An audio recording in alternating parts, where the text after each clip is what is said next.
Saya cuma mengingatkan bahwa rasa lapar itu penting. Saya ingat suatu hari di tahun 2009, saya ingat. Sahabat semua pasti ingat saya punya seorang ayah angkat yang saya panggil Babe, di mana Babe ini adalah orang yang bersama saya ketika ayah saya almarhum, dan dia menjadi pengganti ayah saya, my godfather gitu ya. Dia orang yang sangat luar biasa, dan sedikit dari orang Indonesia yang memiliki rekening lebih dari 12 digit. Jadi suatu hari, di suatu sore, di umurnya udah 70-an tahun lebih, tahun 2009 saya pernah mengalami shit happen in my life. Jadi kehidupan berantakan. Ya, sekali lagi bahwa bisnis itu ada up ada down. Jadi saya duduk sore di kantor di tua, kantornya dia. Dan dia biasa lagi ngerokok dan saya tidak merokok kan. Jadi saya temenin dia di taman belakang sore-sore menuju maghrib. Terus saya bilang berkata, bagaimana caranya supaya gue kaya seperti lu gitu ya. Saya ngomong sama dia Babe dan lu gua gitu ya. Dia diem aja, dia ngerokok gitu ya. Saya ngeliat nggak salah. Gimana caranya gue bisa kaya seperti lu gitu. Dia ngelihat saya, dia ngerokok lagi, cuek gitu. Lama-lama saya bilang, lu denger gak sih gue ngomong apa? Denger gitu. Emang kenapa? Gimana caranya gue bisa lebih kaya dari lu gitu. Dia narik rokok aja, diem gitu. Lama-lama, langsung aja deh gimana caranya gue kaya? Maka dia nengok saya, rokoknya dia matiin, dia bilang, lo lapar nggak? Lapar. Seberapa lapar? Lapar banget. Lalu apa jawaban dia? Dia ngelihat saya lagi, dia diam lagi. Jadi gimana? Gue lapar nih. Apa jawaban dia? Kalau lo lapar, lo nggak butuh gue. Lo tahu cara cari makan dan lo tahu cara kaya. Itu kalimat adalah kalimat yang dalam sekali bagi saya, sehingga saya tidak perlu penjelasan. Jadi begitu kita ngerti, no need an explanation.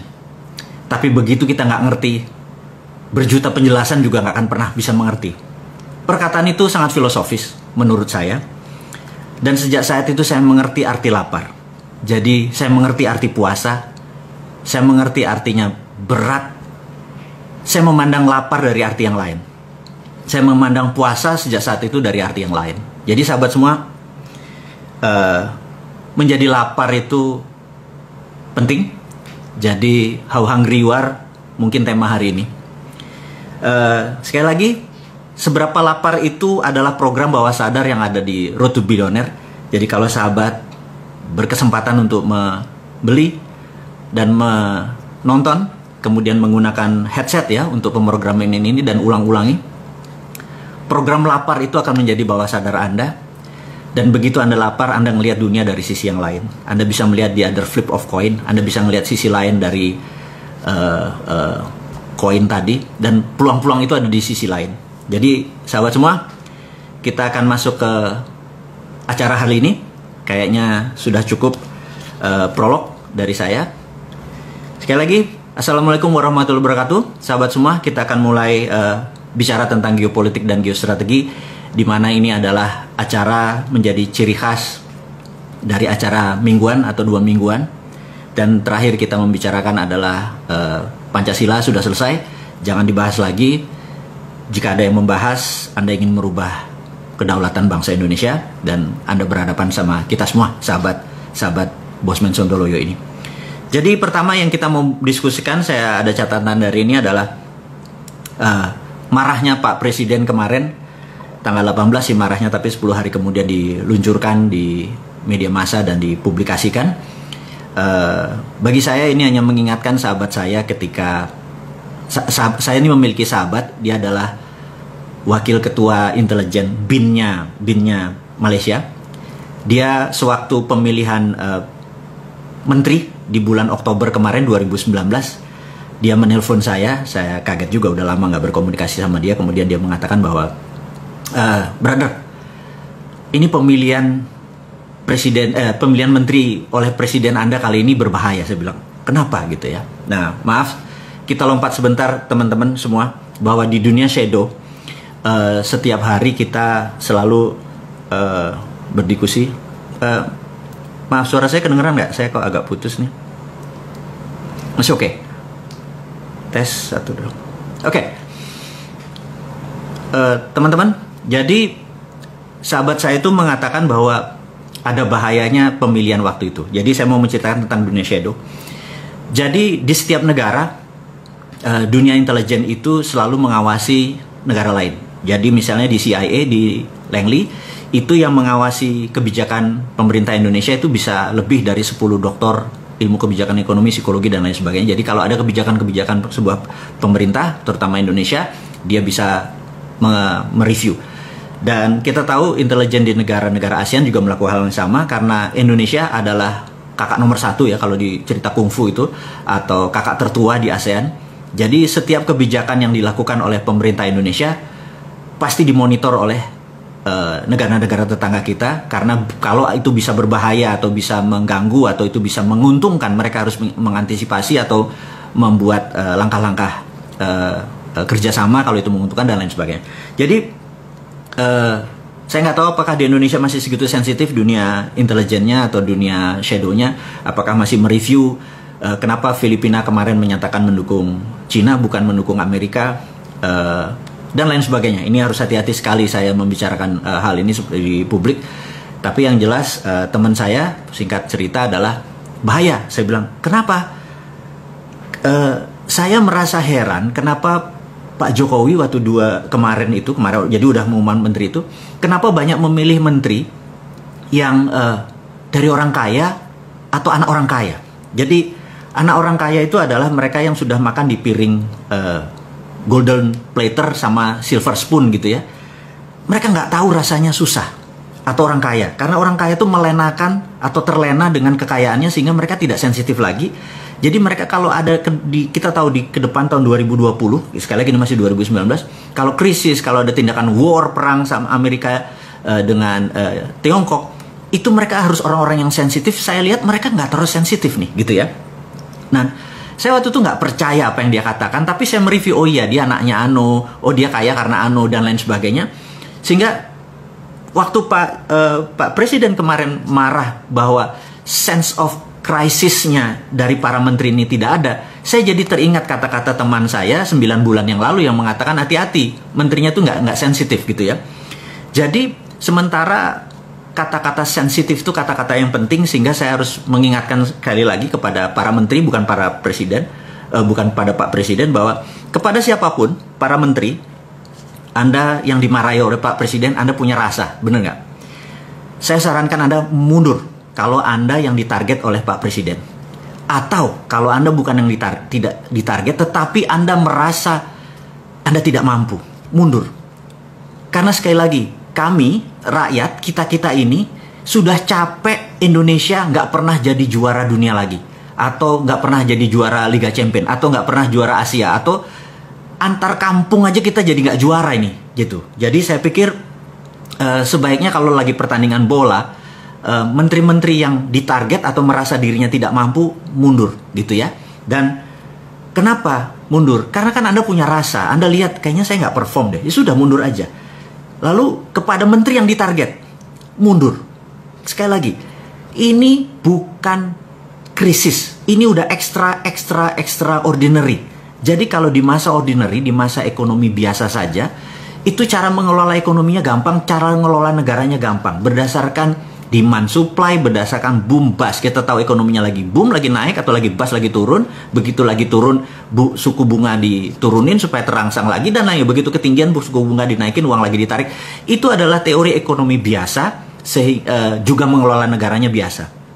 Di masa krisis seperti tahun 98, seperti tahun 2008, mengelola negara at crisis itu ada lagi strateginya. Jadi itu ada extraordinary. Sahabat semua, saya mengingatkan, saat ini bukan lagi negara atau dalam dunia dalam keadaan krisis atau krisis, tapi dunia at war. Itu kategorinya berbeda. Jadi sahabat semua, saya juga mengingatkan Anda para menteri, mudah-mudahan Anda mendengar menonton live video ini atau nanti rekamannya, bahwa yang namanya at war itu berbeda ngelola pada saat ekonomi atau dunia dalam keadaan krisis atau dalam keadaan normal. Sejak 2017 dunia confirm dalam keadaan economic at war, karena menurut saya kebijakan kemarin 2017 sampai 2019, sekarang sampai 2020, udah 3 tahun, ini salah kaprah karena melihat dunia hanya dalam keadaan krisis.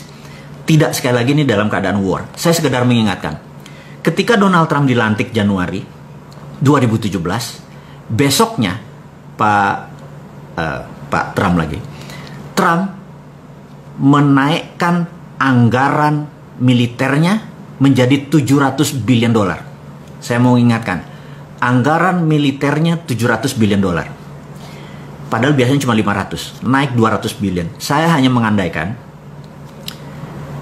anggaran Menteri Pertahanan di Indonesia, anggaran militernya di Indonesia adalah 135 triliun rupiah, atau kalau didolarkan adalah 9 billion dolar. Indonesia anggaran militernya hanya 9 billion dolar. Sementara Amerika dalam 1 tahun nilainya 700 billion. Sahabat semua, saya sekedar mengingatkan bahwa jika seluruh anggaran militer dunia digabung, Tiongkok yang 200 billion, Jepang, Korea Selatan, Australia, semua di total, itu masih lebih banyak anggaran militer Amerika. Dan Amerika memang mendominasi militer, mendominasi. Dan keesokan harinya dia mengangkat Pompeo menjadi Direktur of CIA, orang number one CIA.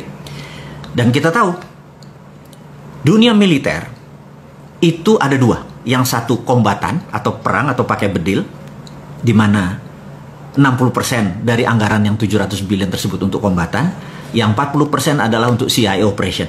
Ini mengagetkan dunia karena artinya pada saat itu Trump sudah mendesain Amerika dalam keadaan war atau perang.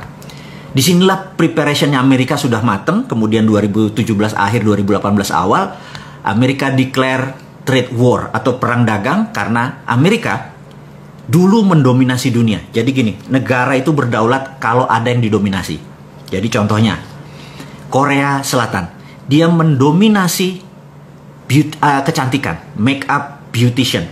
Jadi dia gunakan K-pop dan drakor sebagai frontingnya, back endnya adalah industri kosmetik. Untuk bukti, saya tahu sahabat semua pasti penggemar drakor, drama Korea. Dan kamera di dalam mengambil syuting acara drakor pasti fokus di wajahnya. Anda akan terpesona dengan wajah orang Korea yang nggak ada pori-pori tersebut. Dan Anda bisa jatuh cinta karena cantik atau gantengnya orang Korea tersebut. Nggak kayak saya begini kan mukanya, ada tambelan-tambelan. Kalau mereka mulus gitu ya, jalan tol pantat bayi aja kalah mulus gitu ya. Nah, jadi itu adalah etalasenya, itu adalah front end-nya. Begitu kita terpesona, dunia terpesona, film itu disebar gratis. Itulah kalau negara kompak dengan pengusahanya. Kemudian Korea mendominasi kosmetik. Di seluruh dunia kosmetik dikuasai oleh Korea. Dan itulah namanya world domination. Dan kita tahu military domination masih dikuasai oleh Amerika. Jadi sahabat semua, setiap negara untuk berdaulat harus ada yang didominasi. Kemudian kita tahu China, Tiongkok, dia mendominasi trade domination.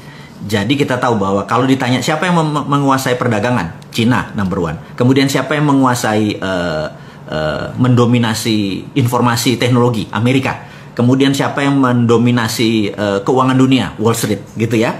Siapa yang mendominasi currency yang transaksi dunia, 97% menggunakan dolar, gitu ya. Jadi dolar dominationnya, currency domination dipegang dolar. Jadi kalau kita lihat dari world domination, military domination dipegang Amerika. Currency domination dipegang Amerika, transaksi domination kayak Wall Street atau investment dipegang Amerika, trade domination dipegang China, kosmetik, beautician dan lain sebagainya dipegang oleh Korea. Indonesia di mana dominasinya gitu ya? Kalau kita tidak mendominasi, kita jadi victim. Karena itu saya pernah bilang bahwa kalau kita mau bermain, ada yang kita bermain. Kita ini berada di 80% wilayah kita adalah lautan, dan lautnya adalah di Katulistiwa, di mana tempat beternak atau bertelur hampir seluruh kehidupan laut adalah di wilayah yang berkarang dan seperti Indonesia ini. Sehingga kita punya teh jangan sampai di Bremen menguasainya, kita punya tembakau ada di Eropa juga pasarnya atau bursanya. Kalau kita mau mendominasi, ini yang saya mau sarankan ke pemerintah sekarang. Kalau kita mau berdaulat, apa yang kita dominasi? Yang kita mau dominasi adalah bursa ikan.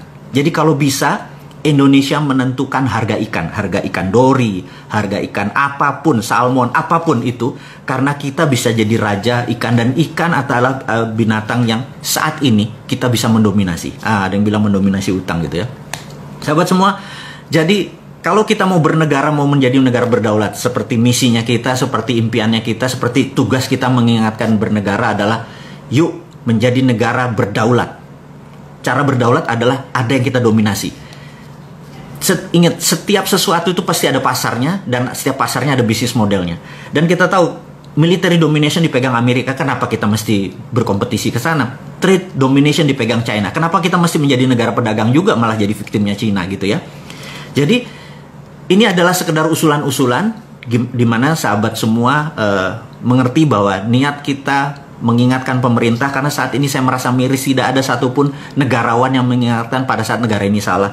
Padahal ada senior-senior kita itu misalnya Pak Tri Sutrisno, Pak Amin Rais, Ibu Megawati. Itu kalau ada milenial melakukan kesalahan, tempeleng aja mereka, kamplengi mereka, tapi ya sangoni, ini loh cara yang benar. Setelah dinasihati, ini cara yang benar. Jadi saat ini banyak kesalahan-kesalahan dari pemerintah atau kebodohan-kebodohan dari para menteri atau pejabat. Satu pun tidak ada negarawan yang mengingatkan dan meluruskan. Jadi apalah kita ini, komunitas kita ini tidak anti pemerintah. Kita ingin negara kita berdaulat, itu kita peringati dan kita kasih cara yang benar. Jadi sahabat semua, kita nggak akan lelah mencintai negara ini, walaupun negara ini dikelola oleh pengusaha yang saat ini, penguasa yang saat ini mungkin sebagian mencintai negara lain. Nggak apa-apa, kita pokoknya terus aja berjuang. Jadi kembali ke marahnya presiden. Jadi ada baiknya menteri-menteri tersebut mundur, karena siapa yang harus mundur? Anda merenung deh, ada 40-an sekitar menteri 34 dan beberapa pejabat yang di teras tinggi negara. Pakai hati lah, karena sekali lagi Anda kan punya hati, Anda tahu rasa, karena itulah penting buat kita. Jadi kalau bahasa Jawa tuh sejati roso sukmo sejati, itu adalah, jadi kesejatian tertinggi itu adalah kalau Anda punya rasa, dan saya yakin semua orang punya rasa. Jadi gunakanlah sukma sejati Anda, yaitu rasa, sehingga negara ini bisa berjalan dengan baik, yaitu mundurlah menteri-menteri yang tidak kompeten gitu ya. Oke. Kemudian saya juga mengingatkan untuk sahabat semua, sahabat muda semua, saya ini memprovokasi Anda semua bahwa tahun 2024 kalau bisa pemimpin negara ini, mulai dari partainya, mulai dari pemimpinnya, kalau bisa usianya yang saat ini mereka di bawah 40 tahun. Maksud saya begini, saya sudah melihat banyak sekali dalam 2 bulan terakhir ini, telepon, ngobrol, jumpa darat bahkan seminggu ini, sama mereka-mereka pejabat pengelola negara yang atau orang-orang yang sudah umurnya di atas, seperti saya deh, orang-orang yang nggak berguna ini. Saya kalau ngobrol sama mereka, mereka sudah butek dengan apa yang terjadi di Indonesia, di negara kita ini, karena mereka sudah semua jurus mereka sudah pakai. Maka jawaban saya adalah, udahlah mundur aja kalian. Anak-anak muda ini yang di bawah 40 tahun sekarang, yang milenial itu bisa ngelola negara lebih baik dari Anda semua. Itu kata saya dalam hati. Saya sampai bingung begitu mengatakan, mengelola negara itu kita harus melihat current account kita, harus melihat cadangan devisa kita. Saya dalam hati, itu ilmu lama itu mah gitu, udah nggak kepake gitu. Terus kita harus melihat inflasi. Saya bilang, inflasi, saya bilang. Saya cuman mau membicarakan begini, inflasi ya, bicara inflasi. Kalau harga Innova 200 juta, tapi nggak ada yang bisa beli Innova, mending mana? Harga Innova 1 miliar, tapi semua orang bisa beli Innova. Anda jawab sendiri deh. Harga 1 miliar, tapi semua orang bisa beli Innova, atau harga 200 juta, tapi nggak ada yang bisa beli Innova. Pilih mana? Saya pilih yang pertama tadi, mendingan 1 miliar harganya mahal Innova, tapi semua orang bisa beli. Harga beras di Jepang itu 50.000 seliter, tapi semua orang bisa beli. Di Indonesia harganya 10.000, nggak semua orang bisa beli. Lalu apa inflasi gunanya gitu?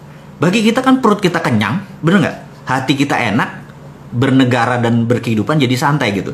Sekarang tegang semua. Kemudian kita tahu Menteri Keuangan kita ini kan jagonya fiskal, jagonya pajak. Di economic at war, kita tidak memerlukan pajak karena pada saat negara lagi perang, yang dibutuhkan adalah survival of the nation. Bagaimana negara ini supaya tetap hidup. Survive itu kalau mikirin pajak dikenceng-kencengin terus, kita malah nggak bisa kerja. Pada saat ini harusnya, kalau pada saat economic at war, negara itu harusnya dikelola berdasarkan monetary. Jadi bukan fiskal, tapi pakai sistem moneter. Mau printing money kek, mau apapun itu, pakai kebijakan moneter. Jadi, saya menyarankan Pak Presiden, boleh ya diganti kebijakannya. Boleh tetap ibu yang sekarang, tapi kebijakannya pakai moneter. Atau ganti orang baru. Itu saran saya loh ya, jangan ambil hati. Bu Menteri maaf loh ya, ini kan pendapat pribadi, saya nobody kok. Jadi saya cuma mengingatkan bahwa di economic at war, kita harus menggunakan pendekatan moneter. Contoh nih ya, karena pendekatan moneter itu tujuannya adalah diproduksi. Kalau pendekatan pajak isinya nangkepin orang yang bekerja. Jadi pada saat economic at war, sekali lagi, gunakan kebijakan moneter, printing money untuk hal yang produktif. Nanti kita akan sampai sana. Kita mau mengingatkan dulu teman-teman yang muda ini, di mana Anda 4 tahun lagi adalah pengelola negara ini. Dan pada saat Anda mengelola, saya cuma ingatkan, pastikan tidak ada orang tua bersama Anda atau membantu Anda sebagai penasehat boleh. Tapi jangan masuk ke struktur. Orang kayak saya buang aja. Orang seumur saya atau di atas saya buang aja semua. Gitu ya, itu nasihat saya pertama. Kenapa? Karena Anda mengerti bagaimana mengelola negara ini.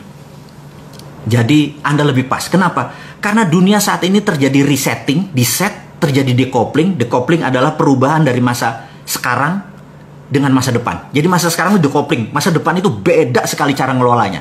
Ini yang saya mau mengingatkan semua teman-teman di yang muda-muda, ambil jabatan politik, ambil struktur bernegara dan ubah negara kita. Tapi sekali lagi, jangan ubah Pancasilanya, jangan ubah undang-undang dasarnya, jangan ubah apapun. Yang Anda rubah adalah how-nya, caranya. Dasar negara udah selesai, caranya, how-nya. Dan orang-orang tua yang saat ini udah bingung semua sebenarnya. Mereka udah nggak ngerti. Jadi sekali lagi, saya takut 4 tahun ke depan kita belangsak gitu ya. Nah, how the world work? Bagaimana cara dunia bekerja, saya mau ingatkan. Bahwa dari dulu sejak tahun 44 pada saat diputuskan pemenangnya adalah pemenang dunia kedua adalah Amerika CS dan sekutu, mereka adalah negara pemenang perang, mereka yang mengatur dunia. Jadi bedakan tahun 45 ke belakang sama tahun 45 sampai sekarang. Tahun 45 sekarang itu yang mengatur adalah pemenang perang dunia kedua. Jadi siapa pemenang perang dunia kedua? Amerika dan sekutu. Dan mereka mengaturnya begini. Satu, currency-nya harus pakai dolar gitu ya. Kedua, mendirikan IMF. Ketiga, mendirikan World Bank. Dan ingat, kantor IMF di mana? Di Washington DC. Kantor World Bank di mana? Di Washington DC. Artinya semuanya di bawah pinter Amerika. Saya mau lanjutin lagi. Kemudian IMF itu emang isinya semua negara. Jadi Indonesia saya lupa punya berapa persen, si Tiongkok punya berapa persen. Dan syarat resolusi di IMF untuk menerbitkan sebuah resolusi, misalnya kasih pinjaman ke Bank Indonesia, kasih pinjaman ke Malaysia, ke Singapura, harus disetujui secara resolusi. Dan resolusinya menarik. Suara itu harus 75%. Jadi di bawah 75% resolusi itu tidak jalan. Dan sahabat semua sekedar mengingatkan, suara Amerika itu 26%. Jadi kalau seluruh dunia setuju, nilainya cuma 74%. Artinya kalau Amerika nggak setuju, resolusi itu tidak keluar. Jadi saya mau ulangi lagi, IMF siapa yang punya? Oke, udah pinter semua ya, Amerika. Jadi ya, sekedar mengingatkan supaya ingat. Jadi how the world, cara dunia bekerja udah paham ya. Dolar, IMF, kontrol money, kontrol currency, semuanya dolar, semuanya Amerika. Kemudian Amerika membagi negara Eropa dan Amerika sebagai negara produsen. Negara produsen harus ada sumbernya. Sumbernya adalah Eropa dari Afrika, itu bahan bakunya. Bahan bakunya Amerika ada di Amerika Latin, itu bahan bakunya untuk negara produsen. Negara Timur Tengah adalah negara energi. Dan negara sisanya, Tiongkok, India, ASEAN adalah market. Jadi harus diingat, negara produsen harus kaya, negara yang diambil bahan bakunya oleh sumber bahan baku ini harus miskin. Jadi Amerika Latin harus miskin, lihat aja. Penuh hutang itu yang namanya Argentina, Brazil, dan lain sebagainya itu perang terus, ada kartel, ada drug, dan segala macam. Dan Afrika juga perang terus. Ingat, karena dengan perang ini mereka bisa kontrol. Anda ingat ya, kurang ajar ya. Ini sekali lagi, ini semua by design. Jangan bilang ini karena, oh ini wayai ngono. Enggak, ini by design. Jadi lalu negara market itu tidak boleh miskin, tapi tidak boleh kaya. Jadi kita di track di tengah. Jadi saat ini Indonesia misalnya negara upper middle, jadi kita dapat $4.000 kira-kira. Dan Indonesia sampai sekitar 10 tahun lagi. Ingat, Cina udah di Indonesia udah berapa? 4-5 tahun terakhir ini kan Cina masuk. Apakah GDP Indonesia naik? Dari 3.800 terus naik jadi 7.000? Nggak mungkin. Gitu ya. Terus Indonesia di bawah Amerika bakal naik nggak dari 4.000 terus ke 7.000? Nggak mungkin. Indonesia kan segini-segini aja naik 5-6%, 2-3%, kayak gitu aja terus. Karena kita adalah market, India adalah market, Tiongkok adalah market gitu ya. Nah, di tahun 90 ketika zamannya Ronald Reagan, di mana fokusnya Amerika adalah berperang lawan Soviet, dan kemudian fokusnya di energi, mereka lupa Cina waktu itu membangun infrastruktur tahun 90-an, membangun UKM-nya dulu, membangun produksinya, dan begitu tahun 2008 pada saat Olimpiade Beijing, dunia kaget. Ternyata Cina sudah menjadi produsen. Kalau udah jadi negara produsen, dia udah menjadi sejajar dengan Eropa, sudah menjadi sejajar dengan Amerika, maka Cina atau Tiongkok harus punya negara jajahan seperti Amerika di Amerika Latin, Eropa di Afrika.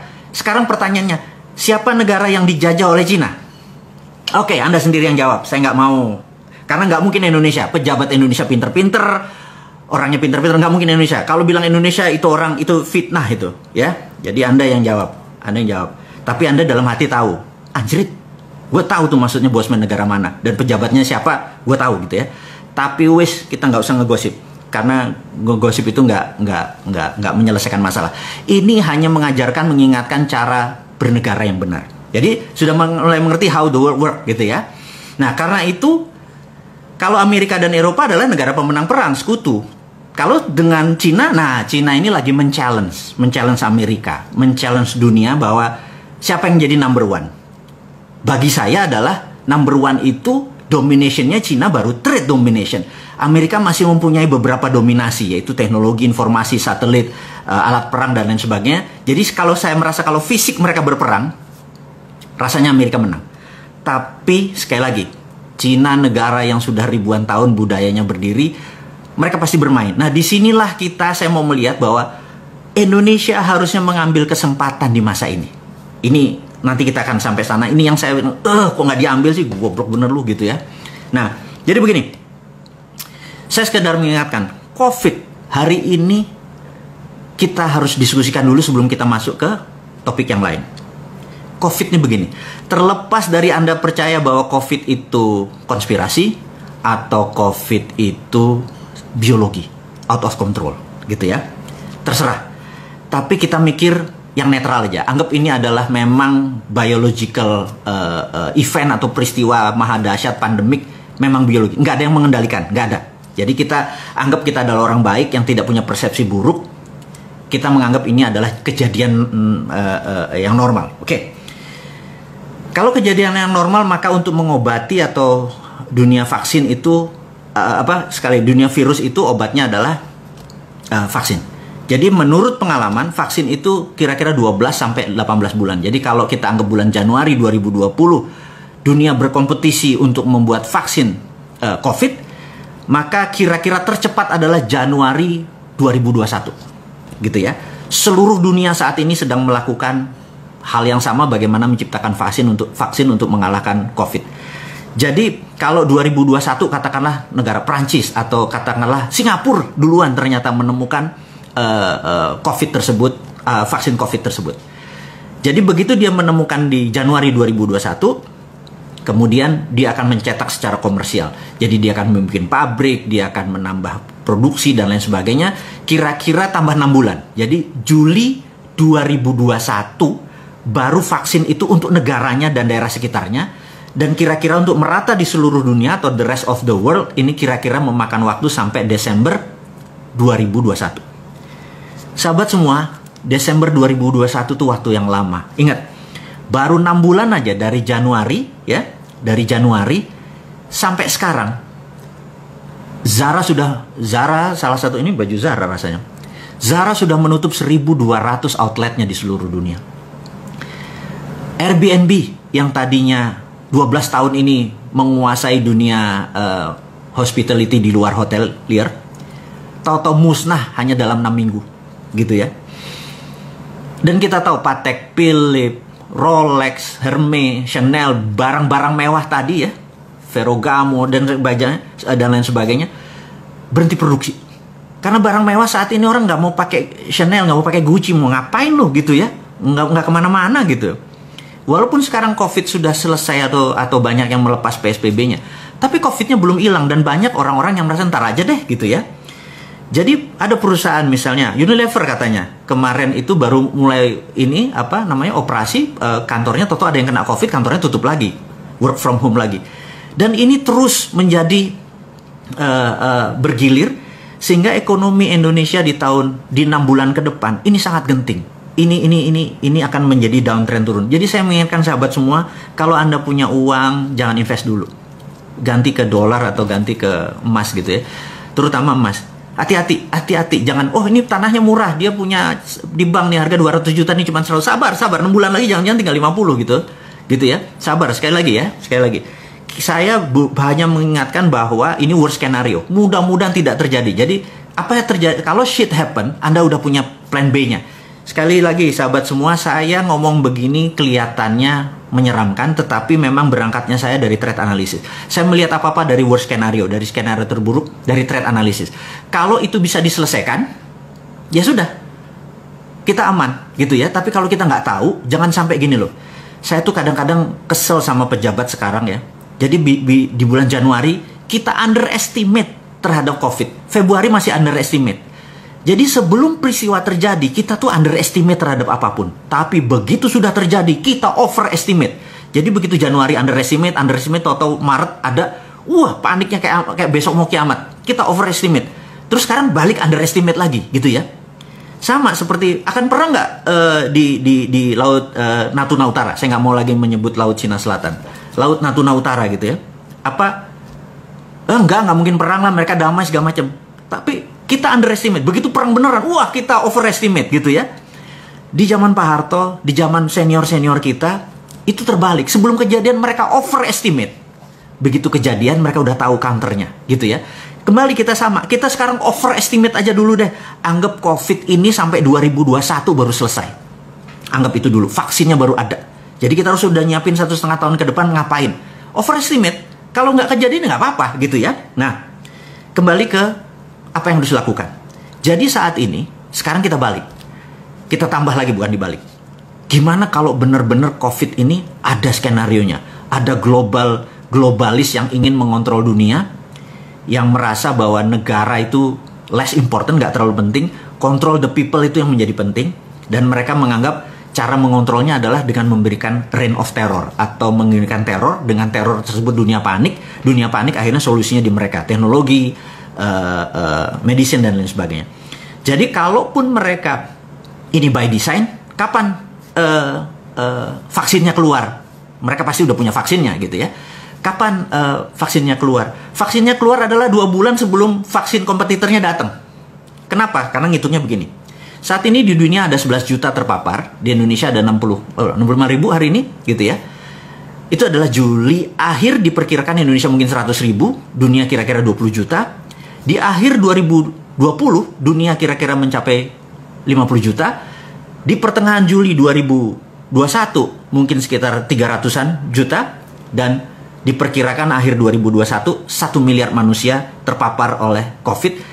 Dan bagi globalis, cabal, bagi mereka yang orang jahat-jahat ingin mengontrol dunia ini, disitulah baru mereka keluarkan vaksinnya 2 bulan sebelum itu. Karena apa? Udah 9 miliar orang. Kalau 10 juta masih belum, gitu ya, udah 9 miliar orang. Jadi sahabat semua, terlepas ini ada konspirasi atau tidak, angka 2021 itu menjadi visible negatifnya. Nah, kalau 6 bulan pertama sudah menghancurkan ekonomi sekian persen, apa yang terjadi 6 bulan kedua di semester tahun ini? Kita harus prepare, harus bersiap-siap apa yang akan terjadi. Apa yang akan terjadi nanti kita bahas, sabar. Ini gratisan aja kok, banyak nanya gitu ya, sabar. Tahun 2020, Anda tahu video saya, boleh cek, 10 bulan yang lalu saya mengatakan 2020 resesi, 2021 puncak resesinya. Tapi saya menganggap saya mungkin salah. Jangan-jangan 2021 adalah depresi. Kalau depresi ini terjadi, Anda sekali lagi harus hati-hati terhadap planning Anda. Jadi sekali lagi, Anda jangan buru-buru. Anda masih muda, Anda adalah calon pemimpin bangsa ini. langkah Anda benar-benar hati-hati, Anda belajar, diskusi, selalu overestimate, tapi langkah Anda baby stepnya benar-benar solutif gitu ya. Teman-teman, mudah-mudahan Anda kebayang apa yang akan terjadi dengan versi saya informasinya ini. Udah kepanjangan nggak? Mau nambah lagi nggak? Udah 40 menit nih. Anda gratis ya minta panjang gitu ya. Kasih saya jempol kalau Anda lanjut atau sudah ditutup sampai sini. Oke, lanjut ya. Oke, saya kasih informasi lagi. Jadi kalau minggu kemarin kita bicara tentang MMT, Modern Monetary Theory, dengan SWF, Sovereign Wealth Fund, di mana kita udah punya contoh waktu itu kuda laut, kita pakai di zaman Pak Ibnu Sutowo, sekarang mereview aja. Kemudian kita menggunakan contoh seperti Dubai atau contoh seperti Aramco, Saudi Aramco, di mana ke depan mereka akan menggunakan Sovereign Wealth Fund, dan kita menyarankan Indonesia tidak perlu ngutang. Jadi contohnya gini, kita audit nikel kita, katakanlah nikel kita nilainya 1000 billion, kemudian 20% nikel kita forward, kita ambil uang 200 billion dolar untuk membangun Nusantara. Tidak perlu hutang karena kita memforward. Jadi bukan pinjaman ala Ibu Menteri. Ini beda karena ini kan negeri Sontoloyo ya, bukan negeri yang di seberang itu. Jadi kalau kita nggak bakal ngutang, ngutang tuh bukan kita banget. Ngutang tuh bukan anak milenial. Anak milenial tuh cash gitu ya. Karena kita kaya, bener nggak? Ngapain ngutang?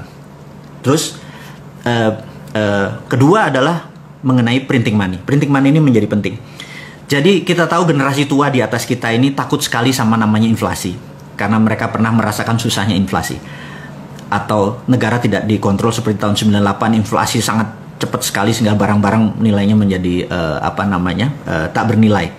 Kemudian juga di tahun 60-an, 66 terutama, itu terjadi hyperinflation di Indonesia. Tapi sekali lagi, jika printing money itu mereka tidak setujui karena itu bisa menyebabkan negara dalam keadaan inflasi. Saya mau menerangkan tentang inflasi dengan cara yang sederhana. Jadi gini, inflasi itu tidak ada selama printing money-nya ada underlying. Ini harus diingat. Jadi, saya sekedar mengingatkan sahabat semua, saya ulangi lagi, Anda mungkin pernah dengar, tapi ya biar ilmu ini nancep ke dalam, repetition adalah segalanya. Repeat gitu ya. Jadi keunggulan adalah tidak ada. Keunggulan adalah seseorang yang merepeat sesuatu sehingga menjadi keunggulan. Saya akan repeat lagi. Jadi kita tahu di awal tahun 89 terjadilah dialog yang sangat menarik di mana Deng Xiaoping pada saat itu pemimpin Cina sedang berhadapan dengan demo masyarakat Cina yang pengen negaranya menjadi demokrasi. Kemudian ada 11 jenderal dari Partai Komunis Cina yang menghadap Deng Xiaoping bilang, lebih baik kita tidak menjadi negara demokrasi, mereka kita babat. Tapi kalau Anda memilih demokrasi, Anda memilih memenangkan perjanjian seperti dengan Ronald Reagan. Jadi waktu tahun juga ada perjanjian dengan Ronald Reagan untuk jadi Cina 40 tahun kemudian menjadi negara demokrasi. Kami bersebelas tebas saja lehernya gitu ya. Kami nggak usah ngikutin. Deng Xiaoping sangat dilema, kemudian keputusannya adalah dia memilih sahabat dia, jenderal yang 11 itu, kemudian dia libas itu demonstran, dan Cina menjadi negara tertutup, kemudian dia fuck IMF, fuck World Bank, dia udah nggak butuh gitu ya. Baik, akhirnya mereka berdua-belas rapat, dan rapat ini menjadi sangat fenomenal, karena ada sebuah tagline yang saat ini masih ada, yaitu hari itu, momen itu adalah ada sebuah kata-kata ya namanya the secret meeting that changed China. Disitulah adalah masa meeting rahasia yang merubah Cina sampai sekarang, yaitu mereka menggunakan dua currency, satu renminbi, satu yuan. Yuan untuk di luar China, renminbi di dalam Cina. Renminbi dicetak berdasarkan proyek. Nah, saya memberi contoh nih ya, saya memberi contoh gimana caranya pada saat misalnya si Sontoloyo ini jadi presiden. Contoh ini ya, jangan ngarepin, saya nggak akan pernah mau. Jadi contoh, jadi gini. Jadi suatu hari Menteri PUPR datang, lapor Pak Presiden, kita perlu bangun 1 juta rumah. Oke. Terus Menteri BUMN,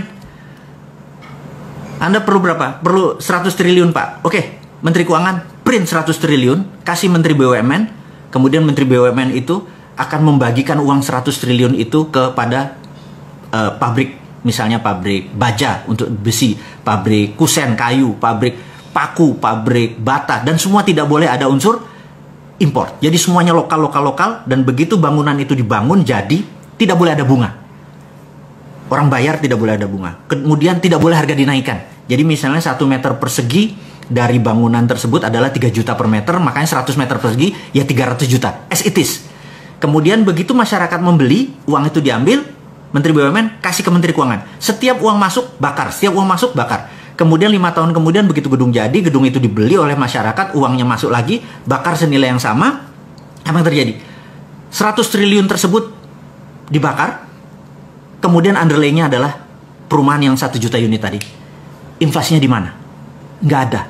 Itulah yang dibangun oleh Cina. Kenapa Cina segitu besar? Jadi Cina membangun itu berdasarkan project. Print renminbi proyek. Dulu renminbi dan yuan itu benda yang berbeda. Tapi sekarang 30 tahun kemudian renminbi dan yuan satu. Udah nggak kita bicarakan lagi.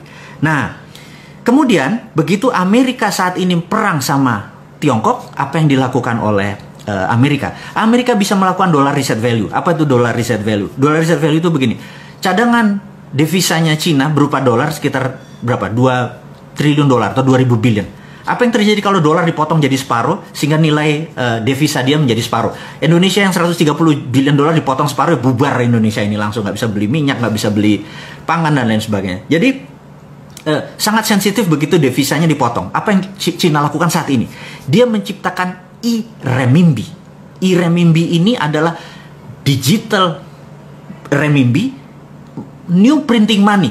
Jadi Amerika mau potong separuh, bodo amat, gue udah punya, gitu ya. Nah, jadi saya sarankan kepada Pak Presiden, teman-teman kita sepakat di Republik Sontoloyo ini untuk mengingatkan Presiden kita di negara tetangga itu bahwa kalau mau keluar dari masalah bangsa Indonesia, print money, gunakan e-rupiah.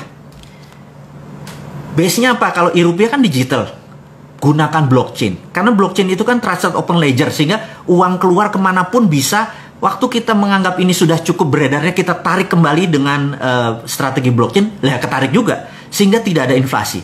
Inilah solusi untuk menolong bangsa ini untuk menjadi bangsa yang besar, melebihi Tiongkok, melebihi Amerika dalam waktu sekejap.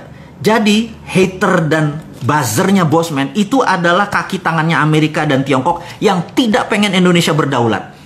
Dan sahabat semua, Anda jangan takut tuh proyek ini dikorup. Anda itu berpikir kuno. Kalau ada berpikir, oh nanti gimana dikorup? Nggak mungkin dikorup karena ini pakai blockchain. Dan nggak mungkin dikorup karena ini ada underlaying-nya. Sekali lagi, sahabat semua, lupakan cara berpikir lama. Lupakan inflasi, lupakan itu namanya dikorup segala macam. Ini blockchain. Dan strategi ini simple, negara tidak usah menggunakan infrastruktur yang lama, gunakan infrastruktur yang baru. Gunakan infrastruktur yang baru. Caranya bagaimana? Saya punya sahabat, saya punya sahabat begini. Sahabat saya manggil Kak Camah, dia usianya mungkin 15 tahun di atas saya. Kakak saya ini seorang wanita yang punya masalah di otaknya. Jadi kalau ternyata pas di CT scan itu ada blocking di kepalanya. Jadi tapi kalau dia dioperasi itu kemungkinan selamatnya cuma 30%. Jadi sementara kalau dia lagi kesakitan, itu painkiller termahal pun tidak bisa menyembuhkan rasa sakitnya. Jadi apa yang terjadi? Begitu dia sakit, dia bisa pingsan. Kemudian gimana solusinya? Dia dioperasi, chance peluangnya kecil, sementara di kepalanya ada blockage atau pemblokan. Jadi kalau di jam 9 malam dia mulai ngebatik, pakai canting dia ngebatik gitu ya. Tidur jam 3 pagi atau habis subuh dia baru tidur. 2 tahun kemudian dia merasa heran kok selama pusingnya atau penyakit kepalanya nggak hilang gitu ya. Kemudian dia ke Singapura untuk CT scan. Sahabat semua, apa yang terjadi? Allah itu luar biasa. Jadi ini otaknya dan jaringan saraf yang keblok tadi, tahu-tahu tumbuh jaringan baru, masih kecil. Itulah yang membuat solusi sehingga dia bisa normal kembali gitu ya. Jadi dia menciptakan saraf baru. Nah, pada saat ini Indonesia seperti bloknya otak tadi. Kalau pakai cara yang lama nggak selesai negara ini. Jadi apa solusinya? Solusinya adalah gunakan jalur baru. Lupakan yang lama, biarin yang lama, biar orang yang lama, yang politikus apa segala macam biar di sini. Kita yang muda-muda gunakan jalur baru. Itulah yang akan kita lakukan segera, gunakan e-rupiah. Jadi sahabat, rasanya kalau bisnis seperti apa yang kita sebut tadi atau ekonomi seperti tadi kelihatan gampang. Sesungguhnya segampang itu. Yang dibikin rumit itu mereka supaya kita anak muda atau Anda, bukan saya udah tua. Yang anak muda seperti kalian semua itu tidak mau mengelola negara ini. Sahabat, adik-adikku, ambil 4 tahun lagi Anda yang harus berdaulat. Kalau ini nggak dipakai juga e-rupiah, kita tunggu 4 tahun lagi dengan sabar. Saya kasih itu semua. Dan jangan harap saya minta posisi. Anda yang lebih berdaulat. Saya cuma mau ngewirit jagongan aja lah, makan jagung di rumah, guyang-guyu, ketawa-ketawi. Itu membuat umur saya mungkin jadi 100 tahun. Daripada saya harus berada di tengah-tengah Anda yang muda-muda, saya malu gitu ya. Jadi sahabat semua, di ujung pembicaraan topik hari ini, semoga sahabat semua berkenan, semoga sahabat semua bisa menjadi panji-panji pejuang-pejuang digital patriotism, di mana kita akan merebut kembali kedaulatan, tidak mulai dari kapanpun, tapi dari sekarang. Anda harus terus belajar, Anda terus semangat. Sekali lagi, COVID itu ada, dan kita harus nggak boleh kalah dengan COVID. Globalis itu ada, kita nggak boleh kalah dengan globalis. Kita harus punya strategi itu, kita terus berjamaah, kita terus saling kontak, kita terus selalu bersama-sama. Akhirul kalam dari saya ucapkan